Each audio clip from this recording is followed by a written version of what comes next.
السلام علیکم بچوں، امید ہے آپ سب ٹھیک ہوں گے۔ ہمارا اگلا موضوع کردار اور کردار نگاری ہے۔ ہم چونکہ سارے اسباق پڑھ چکے ہیں اور ان کے کردار جو ہیں وہ کلاس میں ہم تفصیلی تبصرہ کر چکے ہیں ان پر، تو ایک دفعہ یہ پھر سے الگ سے ان کو دیکھ لیا جائے تو زیادہ بہتر ہے۔ کردار نگاری آپ پہلی ششماہی میں بھی کر چکے ہیں۔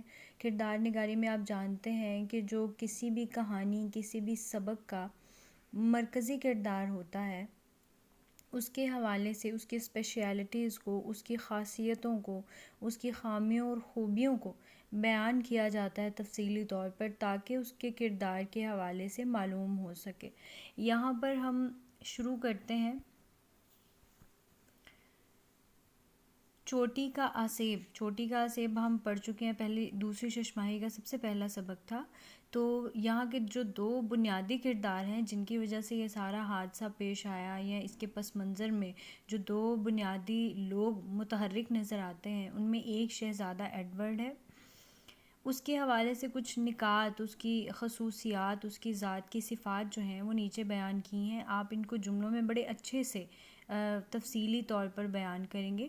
اس کی پہلی صفت بتائی جاتی ہے کہ وہ خوش اخلاق تھا، مستعد چست کو کہا جاتا ہے، ایکٹیو، اور باذوق تھا، اور شروع میں بتایا بھی جاتا ہے کہ اس کے ساتھی اس لیے بھی اس کے گرویدہ تھے کیونکہ اس میں یہ دو خوبیاں تھیں۔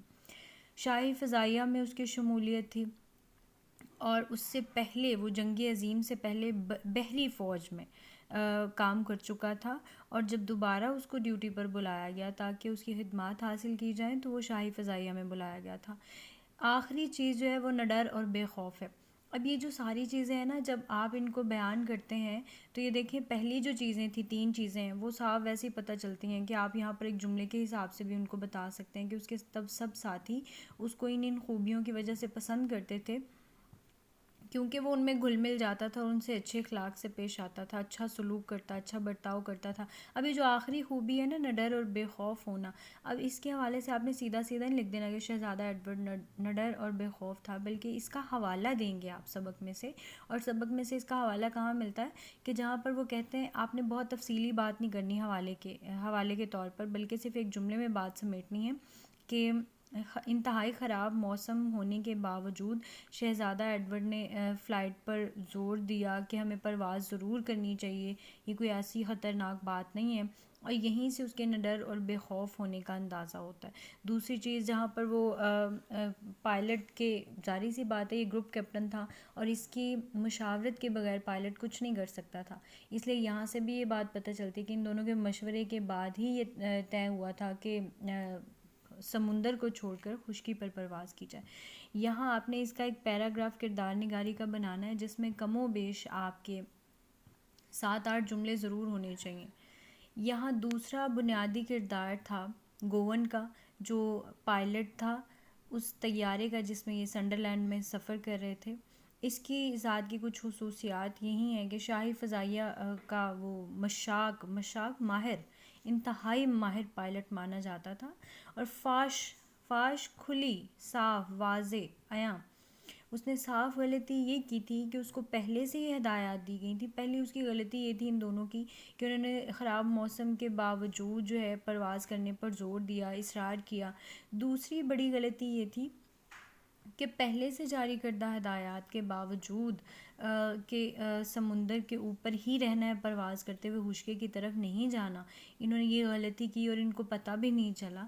تیسری غلطی ان کی یہ تھی، چونکہ یہ انتہائی ماہر پائلٹ تھا اور پھر شاہی فضائیہ سے تعلق رکھتا تھا جو ایک بڑے خاص گنے چنے لوگ ہوتے ہیں، اس کے باوجود اس کو اس علاقے کی ساری جغرافیے کا پتہ ہونا چاہیے تھا کہ سمندر اس حد تک ہے، یہاں تک خشکی ہے، یہاں تک کھیت ہیں، یہاں آبادی شروع ہوتی ہے، اور یہاں پر یہ ایگل راک کی چٹانیں ہیں جو انتہائی خطرناک ہیں۔ ان کی بلندی کیا ہے، ان کی چوڑائی کیا ہے، ان کی لمبائی کیا ہے، یا ان کا حدود اربع کیا ہے، یہ کس شکل میں ہے، ہمارے لیے کس قسم سے نقصان دہ ہو سکتی ہیں، تو وہ یہ سب جانتا تھا۔ اس کے باوجود اس نے رسک لیا، خطرہ مول لیا، اور یہی اس کی فاش غلطی تھی۔ غیر ذمہ دارانہ رویہ یہیں سے انہی چیزوں سے ثابت ہوتا ہے کہ اس نے غیر ذمہ داری کا ثبوت دیا، اس کو ایک مشن دیا گیا تھا، اس کو ایک کام سونپا گیا تھا، ذمہ داری دی گئی تھی جس کو اس کو بہت اچھے طریقے سے نبھانا چاہیے تھا، بجائے اس کے کہ وہ یہ حرکت کرتا۔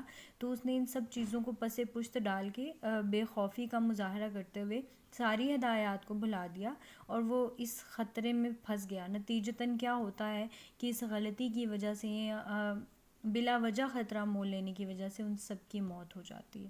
جیسے جیسے آپ کام مکمل کرتے جائیں اپنے اساتذہ کو چیک کرواتے جائیے اور جلدی کام مکمل کیجیے۔ شکریہ۔